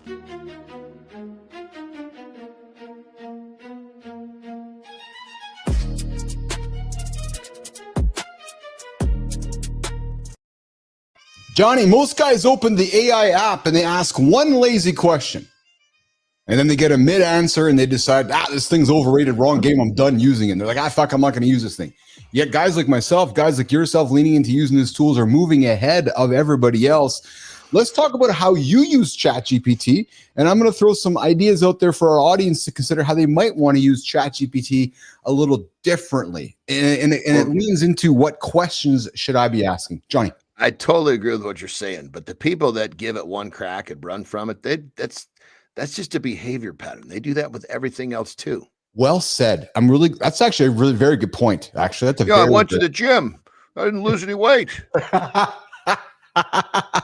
But here, Jesus Christ. Johnny, I've been to the gym for a week. I'm still fat. Dude, what the fuck? Do you think fucking Rome was built in a day, for Christ's sake? You didn't become a fucking pig in one day. Here's the thing though. So I'm going to offer some real value here. So what I'm going to invite our audience and I listen, I know you use the tools all the time, but I'm going to throw some things on the table which might even help you along the way as well. Because here's an obvious one that I'm going to say most of us, and even myself, Johnny, from time to time forget. And it's this obvious question, which is actually asking the GPT what questions I should be asking.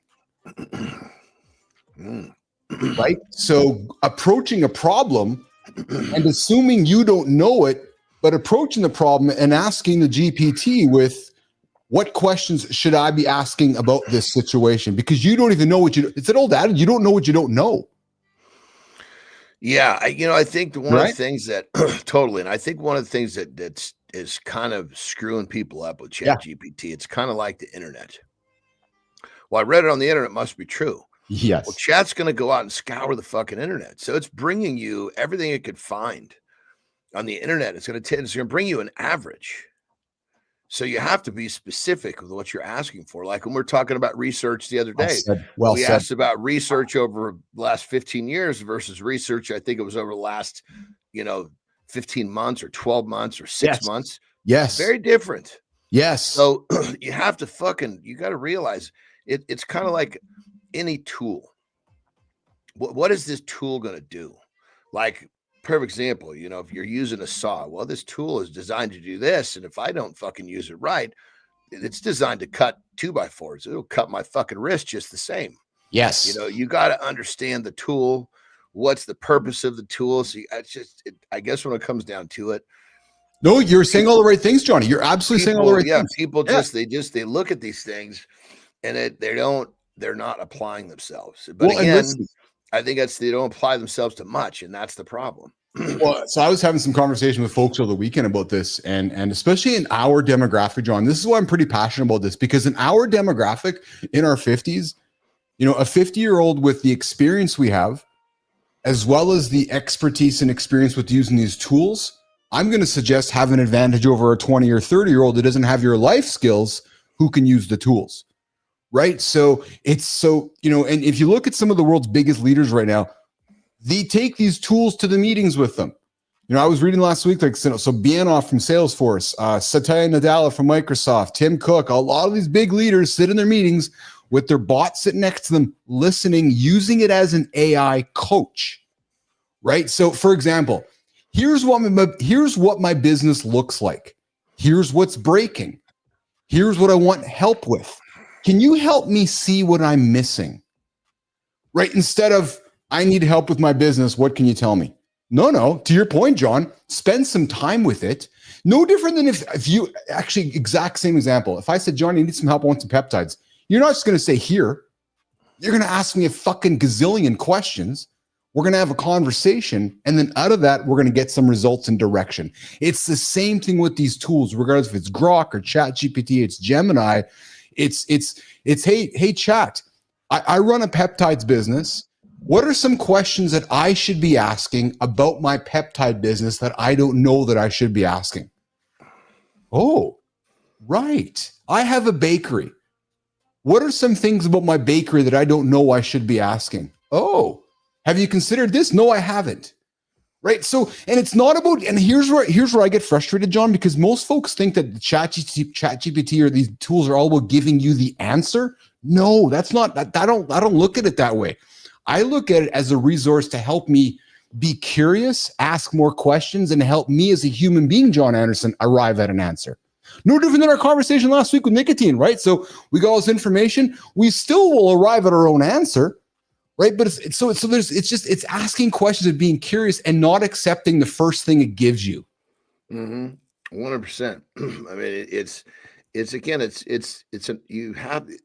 you can't blame the tool. You have to blame the operator in almost all cases. Yes, that's exactly it, right? So, here's another thing, right? Asking your AI to spot patterns in your business that you can't even see, right? And here's where, again, it's because we can't see it, we don't think about it. So the biggest thing that I do all the time, Jon, is I always ask it what I should, excuse me. I will often lead a conversation asking it, whether it's Grok, Chat, or Gemini, what I should be asking so we can start the conversation. So I'm walking into a conversation with my agent already knowing that I don't know what it knows and asking it what it should tell me I should know. It's a different approach. Instead of saying, I want the answer to something, I'm saying, I'm building this platform right now. What are some questions I should be asking about building it? Oh, have you considered this, Keith? No, I haven't considered that. Oh, right. Right. So it's using it as a coach. It's prompting me to keep thinking of things. So again, as you're sitting down with your business today, right? Here's how my typical week looks. Where am I wasting time that a system or AI can handle instead? Oh, I never thought about that. So you take a snapshot of your calendar, you give it to it, and it'll say, oh, Jon, have you thought about this? Oh, I never thought about that. Well, one of the things that I tend to veer away from with getting advice for myself in general, forget AI. Is I'm very different.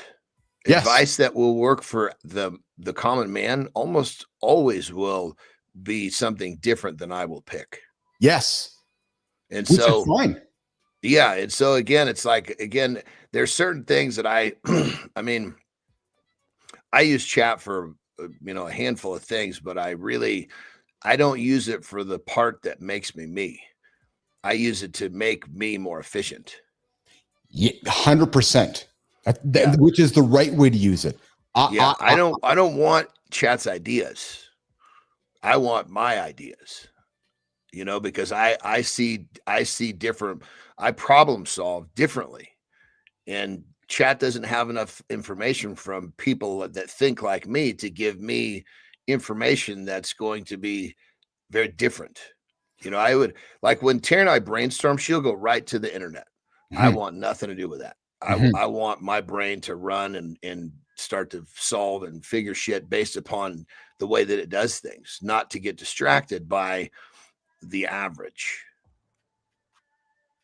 Does that make sense? It does. Yeah, it does. I think what I would offer you. So I'm, let me be clear. I do not disagree with anything that you're saying, for the record.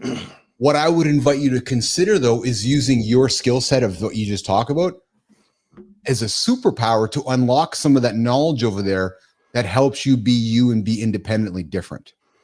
Right. I mean, once I know my play, then I'll start asking for assistance. Yes. Because I know my play is something I want to be me, organic, and that's what's kind of made me, if you will.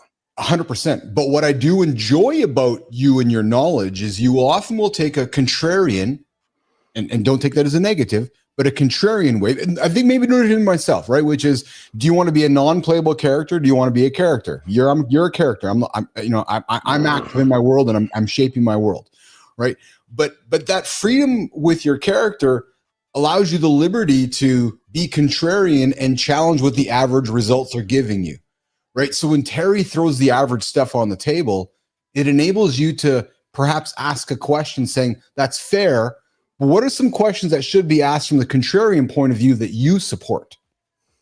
Right. And I bet you it's going to unlock some shit that you're like, holy fuck, I never even thought about that, which is only going to continue to support you as Jon Andersen. I could see that, but I still I guess over the course of me being me and doing there's a certain point where I'll open my mind to what's going on out around it. But there's a certain part of my mind needs to stay closed for me to get to a certain point where I'm ready to do that. Yeah, that's fair. That's absolutely fair. Yep, 100%. 100%. For me, this segment was as much just encouraging our listeners and our viewers, and we've had a great audience today, is not just to, because this thing's 3 years old now. And I still know people that use it like it's day one. And I'm like, man, it's not iPhone 1 anymore. It's like iPhone 10. There's so much going on now. So don't accept it for face value. The best thing you can do is sit down and ask it what you should be asking it. That's the first thing. Hey, chat, I'm working on this thing. What should I be asking you to help me solve this problem? And then instead of sitting down, assuming it's going to give you the answer, to me, that's the wrong way about it. John Petrocelli comes in and says, playing the contrarian role does aid in seeing any disconfirming evidence that others won't see. Yeah, that's exactly it, John. I think that's what Andersen does a really good job of, right? Is that you do play the contrarian role that does aid in you seeing disconfirming evidence that others won't see, right? Which, copper peptides, right? Most aren't going there. You're like, no, here's the evidence that it works, right? And you're taking a completely different point of view, a contrarian point of view, and now there's science supporting it, right? So there's value in that, brother. Value in that, right? Not just accepting a certain way, right? So for sure, but I totally agree. The message here is to get a little deeper into the journey of this thing. That's it. Well, and so I guess I'll go back to a human thing. Somebody sits down with you. I need help losing weight. I need peptides. You don't just say, here you go, Mr. Bilous. Here's your prescription because I'm a Western doctor. You're going to ask me a million questions. It's the same thing with the bot. Don't just sit down and ask for, hey, what's 1 + 1? No, let's look to solve a bigger problem. So, dude, fuck, 90 minutes is almost gone, man. What a fun fucking show today. We had a lot of energy, a lot of activity. You have not been at home lifting for 8 days because I've been counting. You got to lift today? I do. Yeah, you do, don't you? Excited? Yeah. Yeah. I'm actually running kind of another experiment too. I'm actually thinning things down even a little bit more. Oh. Yeah. So what I'm doing is, because every other day, what happens is I slowly put more work into those days. Yes. So I'm like, okay, where did you start? Look where you started with this and look where you are now. Are you really doing every other day? Yeah. So I'm going back to kind of the workload that I originally was doing. Oh, really? See if that was a contributor to some of the, because it's a constant adjustment, and I'm just trying to figure out. There was no question that I had run myself a little jagged, and I'm really wanting to understand what the elements were so I can tag those to make sure that I don't do them again. I wake up in 2025 with two people that I'm madly in love with, Jon Andersen and Lauren Warniak, and you guys are both my human experiments. So I got you in the morning telling me your experience, and then I got Lauren doing her experience. She's an experimenter like you, man. So, okay, I'm trying my experiment of doing this, right? So she's awesome. She'll pick something like you and fucking head down and just experiment at it. And I admire that because there's a discipline with that. There's an awareness. There's a curiosity. Right. And I don't think enough of us actually as humans experiment. So I love hearing your stories, Lauren. I love watching Lauren's because to me, when you're experimenting, you're running towards failure. That's what you're doing. You're actively saying, I'm running towards failure so I can learn. Humans don't naturally do that, man. They don't. Well, and I think when you get to a certain point, you don't even register running towards failure. I'm just doing a test. Yeah, that's right. Absolutely right. 100%. 100%. Yeah. All right, pal. Well, hey, a lot of fun today. Good show. I'm going to get you out of here. I'm going to work towards wrapping up our last 30. We got Maya Reyes Community Corner. I got a morning focus segment. And then we got work to do today. Yeah. Yeah. Right on. All right, pal. Beautiful day, baby. Beautiful day in the neighborhood. Enjoy your lift. You get after it, and we'll get back after. Don't try this at home. Yeah, bullshit. Don't try this at home. Try it at someone else's house. Yes, good final words from Dr. Jon Petrocelli. All right, brother. Have a good one, okay? Have a great loop, my brother. You betcha. All right, we're going to walk Johnny Andersen out of here. We're going to reset hour 2 with Mornings in the Lab with Keith, John, and friends. Jimmy, let's get to Cyber Monday. It's a weakness test. We're going to sneak that one in here before we get to the morning focus and talk leadership, and then before we get to Community Corner and wrap it up here on the Monday loop on Mornings in the Lab with Keith, John, and friends. Cyber Monday isn't a shopping holiday. It's a weakness test. Are you running your offense or letting the algorithm run you? Business athletes don't chase discount noise. They use days like this to prove their standards or expose where they're still soft. Cyber Monday shows you 3 pressure points: your attention, your money choices, and whether you walked in with an actual plan. Most guys wake up and react. Pros pick a role before lunch: sell, study, or ignore, then they measure it. You can treat today like junk food for your brain. Or you say, teach me a play that moves my business forward. This deep dive is about that. One rule, one clear play, one number that proves you won today's test.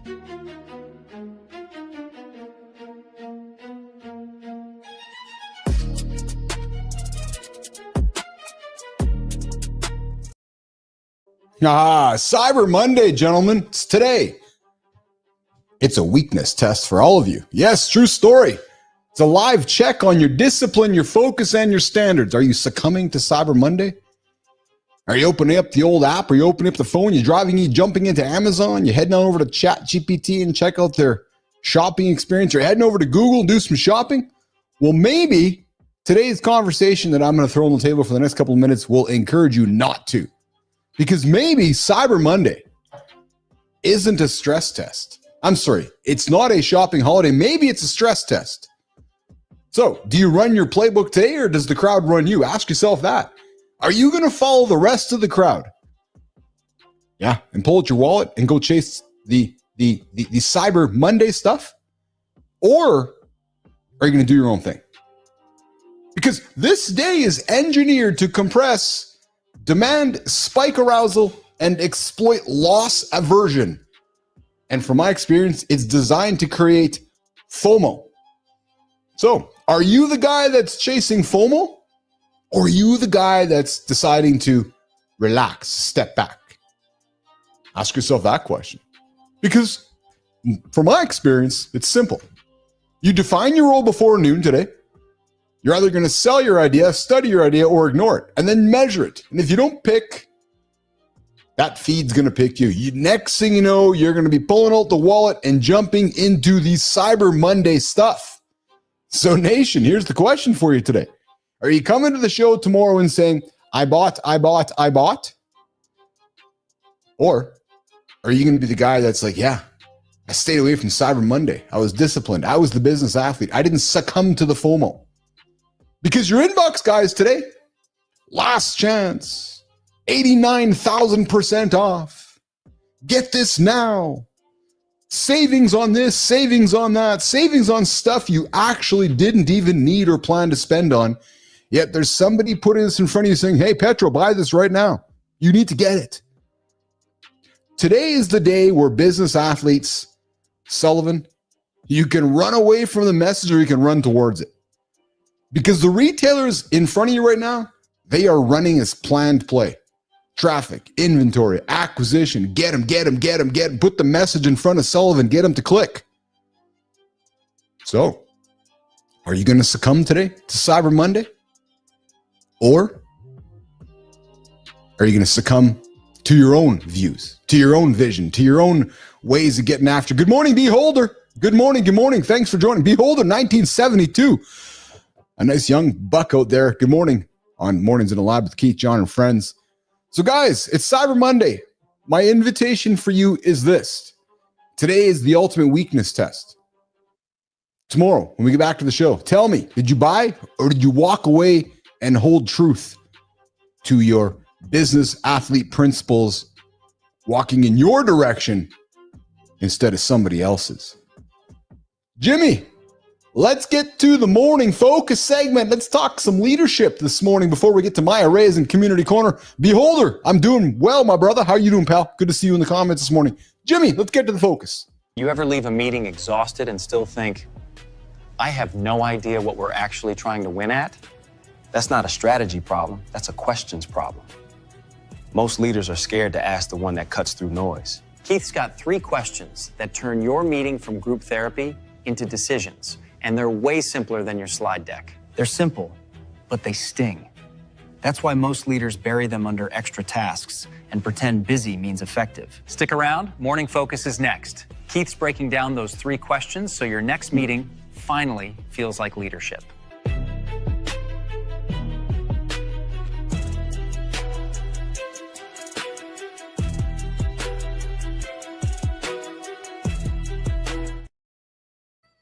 All right, guys. We've been working on this segment for you all lately called Morning Focus, leaning into some more personal experiences, business experiences, peeling the kimono. Yeah, that's a robe in the Asian world, I think. Fucking, you guys are all going to throw me under the... Bilous, the kimono is this. I know. You know, sometimes I do the show for 2 hours, and I just talk. There's some days after the show, I don't even know what the fuck I said. So, yeah, if I said kimono, and I don't know what the fuck it is, that's fine. But I don't see you guys doing this. So judge me for all you want. Yeah. All right, let's get into it. I've been an entrepreneur for more than 2 decades. Who the fuck wrote this? You're revealing my age. I wrote it. I've been an entrepreneur for more than 2 decades, built teams on multiple continents. I led ICUC through explosive growth all the way to a successful acquisition. And now I'm building a live network that moves at the speed of conversation. And through it all, I learned something extremely uncomfortable. And I'm talking to all of you leaders out there right now. Most leaders, from my experience, you don't need more strategy. No. You need better questions. And over the years, in boardrooms, war rooms, morning shows, and messy real-time conversations, I got to tell you, I've boiled leadership down to 3 questions that I ask myself and my teams constantly. No fluff, no fucking bullshit, no MBA jargon. There's no letters after my name. No, just Keith Bilous, handsome chief. Yeah, they don't give that out in Harvard or MIT. Yeah, there's no handsome chief. You only get one handsome chief. He shows up live 8 o'clock Eastern time right here, YouTube, LinkedIn, and X. But no, there's 3 questions that I ask myself and my teams constantly. And one of those questions that encourages clarity, encourages courage, and encourages accountability, and that question is this. Nation, Jimmy, Melissa, what are we really trying to achieve? Because it's so easy. Every team that I've worked with drifts into noise, tasks, ideas, busy work, the shouldas, the couldas, the one days, the some days, and these random initiatives that feel important because they keep everyone moving. And don't mistake the fact that moving is not good. Moving is awesome. You got to move to create momentum. But the moment that you ask this question, everything sharpens internally, including your own head. Your ego drops. That motion that you're in, it actually, nation, it becomes direction. And I use this exact approach inside ICUC. When we were running all the live conversations with major brands around the planet, because if we didn't anchor to the real objective, we would drown in the chaos of real time. Real time is normal to me. This is what I've done my whole life. Real time, live stuff. But we still needed to understand what we are really trying to achieve. So it's funny because as we're working on building this live show, our goal is really trying to get people to show up, period. That's it. A video show? No, our number one goal is to try to get people to show up, period. Because once we've learned that once we get people to show up, they stick around. So when I ask my team this one question, what are we really trying to achieve? To get people to show up, period. It eliminates all the noise from the other 2 hours of the show. Yes, the dumb shit award's important. Yes, the did you know is important. Yes, the guy jerking off over there because it's all that stuff's important. Yes, this conversation's important. But if we can't get anybody to show up, it doesn't fucking matter. What are we really trying to achieve? Petra, what are you really trying to achieve? Beholder, what are you really trying to achieve? Good time, what are you really trying to achieve? Because if you don't know the answer to that, you are going to wander. You're going to chase squirrels. Your goals are going to get off course. You've heard me use the analogy before. We get in the canoe, we start paddling. Left, right, pull lever, left, right, pull lever. We use 2 tools, a compass and radar. The radar paints us the big picture. The compass gives us the direction. Because when we don't know the outcome, the show wanders.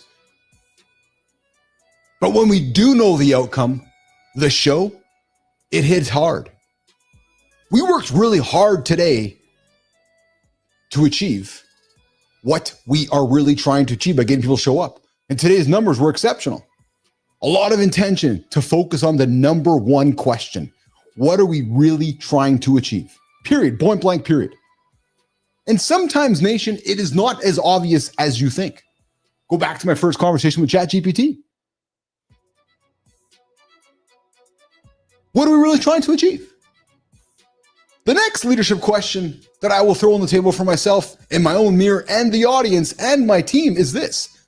What's the best way to achieve it? And this one is fun because it forces every leader to let go of the illusion that their first idea is the best idea. Fuck that. The first idea you have is the wrong idea. It's the worst idea. It's not the idea that wins. Why? Because you haven't had a conversation about it yet. Like, what? No, but I'm the fucking boss. I'm the president. I'm the CEO. It's my idea. Really? No. Fuck that.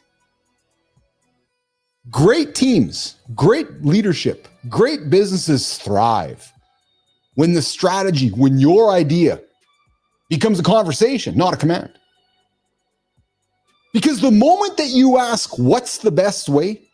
People light up with alternatives. I'm always asking Jimmy and Melissa, Raheem and the team, what's the best way? You own it. I don't want to fucking own it. You own it. Of course I want to own it. I'm the leader, but I want you to own it. Because when you empower your team with alternatives, with experiments, with shortcuts and smarter routes, you turn a meeting, you turn a conversation into a creative lab. True mother, you know the rest. True motherfucking story. Because inside the lab, this happens daily. A segment, a conversation could become a debate. It could become a riff. It could become a tiff. Because something better than any single person could have scripted. That is leadership, you guys. That's not control. It's called collaboration. Think about it. And the number three, the other third question I ask myself often is this. And it's funny because we kind of had this conversation this morning, and I'm all about airing what happens here behind the doors. Who will do what by when? Who's the owner? And this is where everything gets real. Because you can have brilliant goals, brilliant strategy, brilliant human beings all around you, but without owners, it's just group therapy. It's a fucking kumbaya session. Kumbaya, kumbaya. Accountability is where success is made or destroyed. When you react, nation, when you react, you've lost. When you're proactive, you're constantly winning. That clarity of ownership is the cheat code. Who's owning this? Who's owning that? It eliminates ambiguity. It eliminates excuses and eliminates the great corporate killer. And oh, fuck, man. My team ears up on this one because we don't want this to happen. But I thought someone else had it. Oh, don't ever fucking say that. Oh, but I thought they had it. Oh, the quickest route out the door. I thought someone else had that problem. No, you've reacted. You've lost. You've lost me as your leader. You've renounced all responsibility. I've given you every ability to succeed. But the moment you say that I thought someone else had it is the moment you've lost. And inside Mornings in the Lab, this is a non-negotiable. True fucking story. So the question today is this. And the question I ask myself when no one is watching, the bonus question, because it isn't just external, it's internal. It's quiet. It's uncomfortable. You guys have heard the live framework I put on the show before. L, being that leader who walks up to the mic before anybody else does. Are you that leader? Or are you the person saying, oh, well, I thought someone else had it? No, you're the leader. And then when you get in front of that microphone, you start speaking, using your influence by being vulnerable, creating energy. So here are the three that I use when I need courage more than clarity. The questions that I ask myself. What would I do right now if I wasn't afraid? Have you ever asked yourself that question? And how can I act without clinging to the outcome? And what is enough? Is there ever enough? Because these three questions that I have walked in front of my own mirror and have asked myself daily have saved me from burnout, my own ego, and from chasing the wrong winds. And they have brought me back to center more times than I can absolutely count. So Business Athlete Nation, I got an invitation for you today. If you're a leader, I want you to try this today. Walk into your next meeting and ask the team this question. Or perhaps walk into your own mirror today and ask yourself this question.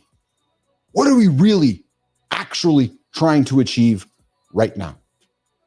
What's the best way to get there? And who's owning it? By what? By when? And watch the room shift. Watch the fog lift. Watch the team come alive. Because it's funny and it's wild how fast everything changes.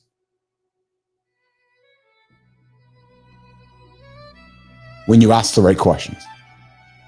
And it's even wilder how few leaders actually ask the right questions. So, my question for you today, Nation, is this. Are you asking these questions? Or are you avoiding them? Take this with you today and bring it back tomorrow on Mornings in a Lab with Keith, Jon, and Friends for the Morning Focus segment. Because, guys, life is about asking questions. And these were the three questions that changed how I lead and I think most leaders avoid. Change the script. Ask the questions. Maya, let's get to the community corner.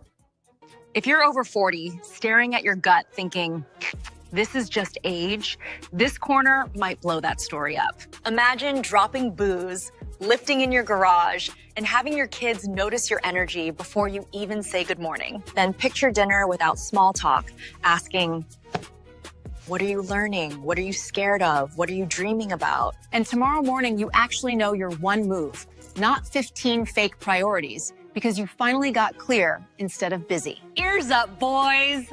Let's get into today's community corner with the handsome chief.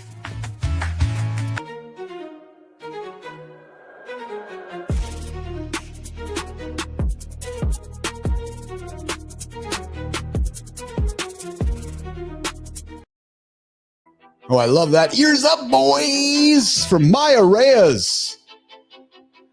The other smoke show here on Mornings in the Lab with Keith, Jon, and Friends. Hey, if you guys are digging the Morning Focus segments, we'd love to hear from you guys in the comments. Continuing to drop knowledge and nuggets to help you guys through the day, through your business, through life, and so forth. And hey, you guys can join the show with us live right now. The phone lines are open, 431-300-3005. Since Lady Drew has not been spending time with us, we have nobody holding the phone lines up all the time anymore. All joking aside, 431-300-3005. Come join the dance. And if you're not joining the show live, get the fuck up. Stop hitting the snooze button. It's funny because I hear other shows that do the live show and they encourage your folks to listen to the podcast. I was listening to something this weekend on record and like, yeah, if you're joining the show on the podcast, thanks for tuning in. Actually, I'm like, oh, fuck. I don't want you tuning in on demand. I don't want you tuning in recording. No, that's actually not what I'm selling you. No. So if you're tuning into the show on demand and recorded, you're a fucking loser. Get out of bed, join the show live. My team's like, you're offending everybody right now. I don't care. This is a live fucking show. 8 o'clock till 10 o'clock Eastern time. If you join the show on demand, you're one of the losers that just can't get your ass out of bed and you're just an average person. You're sitting in the fucking stands. You're a non-playable character. True story. Yeah. So join the show live, 8 o'clock Eastern time. It comes to hand in the comments. Yeah, that's what we do here. All right, Maya Reyes opened up the community corner. We're going to get into it. We're going to start the community over on how to get ripped after 50 without TRT. And the question that kills small talk. Fuck, man. I was at a party on Friday. Neiman, I forgot to tell you about the party I went to on Friday. Yeah, I forgot to tell you because we share the same similarities with introvertedness and cave talk. So, yeah, so I had to go to the party and I had to do small talk. Oh, yeah. Yeah, Beholder, I haven't seen B Drive in a while either, actually. I'm going to send him a text today. True story. Good time with Shaking, brother. Yeah. So, hey, listen, Jeff from Midlife Fit Club was 51. Years of drinking, poor habits. He decided to take his health back. Yep. His approach? Non-stop masturbating. Yeah. Fuck 7 days a week, 3 times a day. Just fucking nugging it out. Good times. Just chop, chop, chop, chop, chop. Yeah. True story. Sorry, Jeff. I'm totally fucking kidding.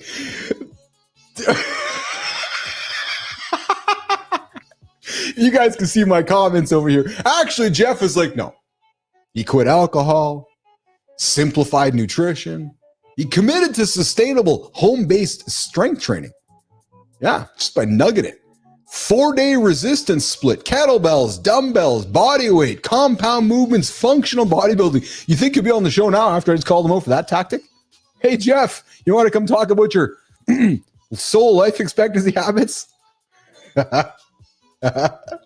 Good time 3 times a day. Whether it's true, man. Yes. 3 times a day at least. Morning, afternoon, and night. Yeah.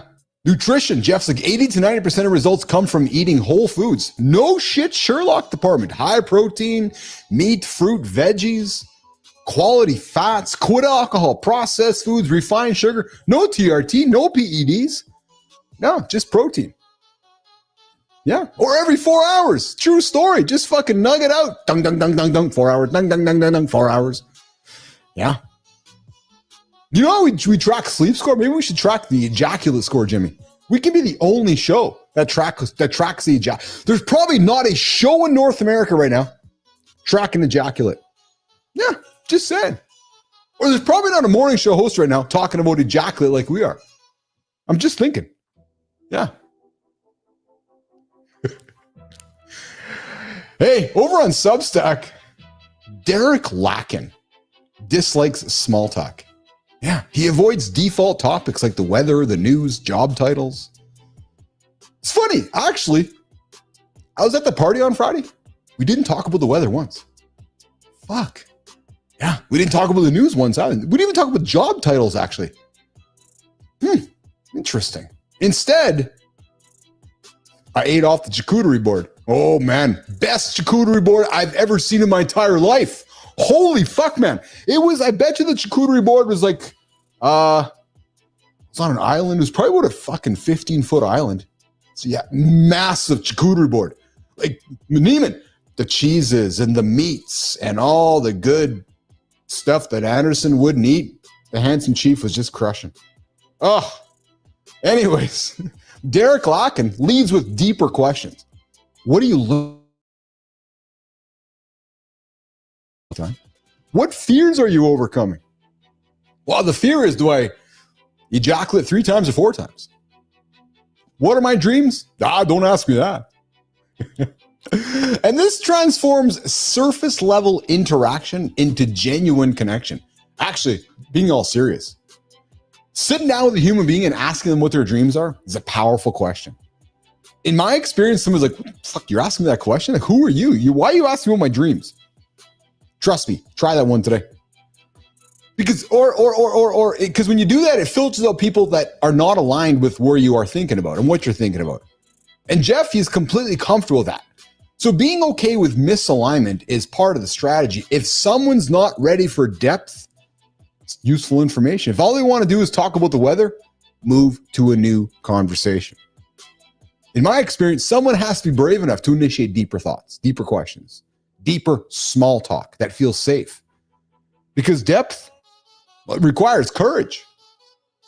Now, how's your work? What do you do for a living? Geez, it's fucking cold today. Really? So, here's the question for you guys. Go through the day today and ask somebody this. Hey, how's your work? No. Be curious. Ask them a deeper question instead of, how's your work? All right. Let's get over to LinkedIn there, Neiman. Yeah, LinkedIn, eh? Well, I got something for you guys. Elenia Valero says most business owners are not held back by lack of effort. They're held back by lack of clarity. I was just talking about that in the leadership fucking session in my morning focus. What are we actually trying to achieve? Working hard without a clear purpose only leads to exhaustion. Being constantly busy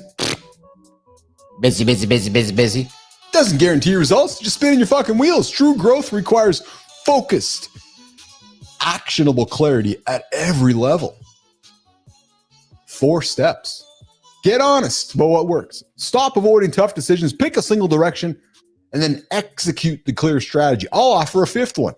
Ask many questions. I'll offer a 6th one. Sit down with ChatGPT and ask it what you should be asking. Because more work ethic cannot replace the higher need for clarity. Clarity itself is the foundation of higher achievements, you guys. So higher performers, they pride themselves on relentless effort. I pride myself on my relentless effort. I would challenge you guys to outwork me. But without direction, without my own mirror, it could lead me to burnout, not breakthrough. But the clarity that I have, and I've never been more clear today than ever before, that clarity, it converts my pressure and the busyness of what we're building here into genuine power, measurable achievement. So here's the question for you guys today as we're wrapping up today's Community Corner with Maya Reyes. Guys, are you working harder to avoid getting clear on what actually matters? Or are you working harder just to say you're working harder? I'm busy. Hey, Maya, are you working harder or are you being busy? You saw how simple this gets? Lift at home, eat like an adult, walk with your people, let your body catch up. You heard better questions than how's work. Questions that show you who should stay close and who should drift. And you watched clarity turn pressure into decisions. You're not lazy. You're just done pretending confusion is a strategy. Tag us in your next post to get featured on the show. And remember, you don't need perfect. You need a next step.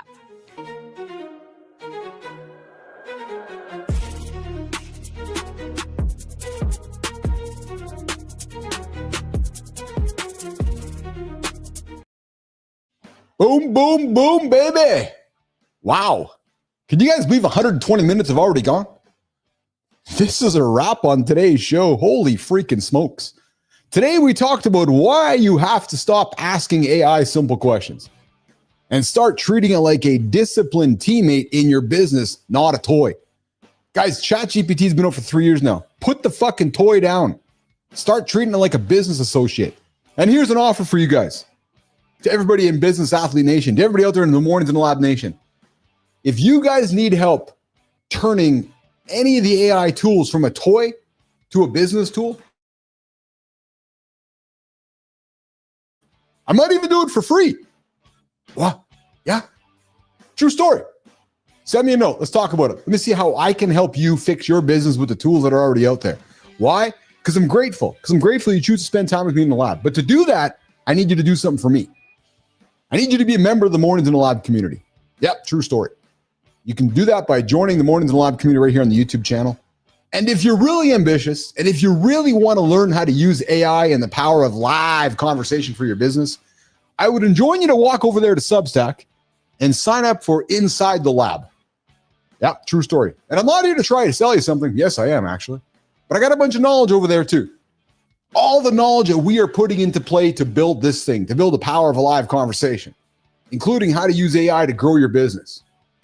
Inside the lab.live. Inside the lab.live. That'll get you connected to me into the paying community behind the scenes. Guys, today we hit the study on how one lifting session in the no shit Sherlock department can sharpen your memory. We watched OpenAI flirt with ads. We tried to save your kitchen from being a poultry crime scene. Guys, go wash your chicken. No, listen. Jimmy, I didn't say choke your chicken. Wash the chicken. But if you want to choke your chicken, we absolutely subscribe to life expectancy work, aka choking your chicken. Charlie, at least once a day, you got to rub one out. We dug in.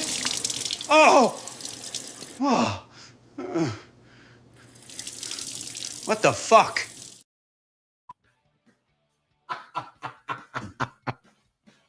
Well done, team. Well done, team. Oh, I love it. I love it. I love it. You know what's awesome, guys, is I can't even comment. I love it. That's awesome. We dug into Tom Stoltman on center stage, and every man watching got a real-time picture of how autism, iron, and routine, as well as Andersen digging into his challenges with obesity and opiates, helped him become one of the world's strongest men. And we showed you how better questions can turn AI into a profit machine instead of a novelty. We ran Cyber Monday. Guys, don't fucking go to Cyber Monday bullshit today. Put your credit cards away. True story. Guys, now it's your turn. You guys are the business athletes. The clock is still running. The rest of the day is the field. The day has just started. So here's the invitation. Take one idea from today, one question, one habit, and go execute it with the same intention you'd bring to a heavy set in the gym. And guess what, gentlemen?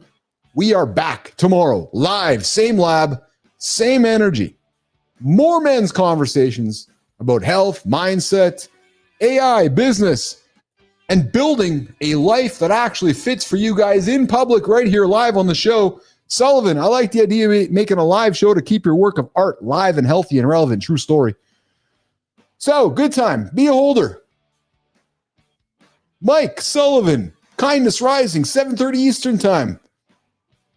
We got Rico out there. We got John Petrocelli, the doc of bullshit out there as well. On behalf of Jimmy, Melissa, Celine, Rahima, the entire gang over here, Adam Holroyd, melodrama boy. I'm now the lady from Romper Room as we're getting out of here. Yeah, a lot of laughing today, guys. A funny fucking show. Thanks for hanging out with us. We'll see you guys in less than 22 hours, where we call it Mornings in the Lab with Keith, Jon, and Friends, right here, YouTube, LinkedIn, and X. We'll see you guys less than 22.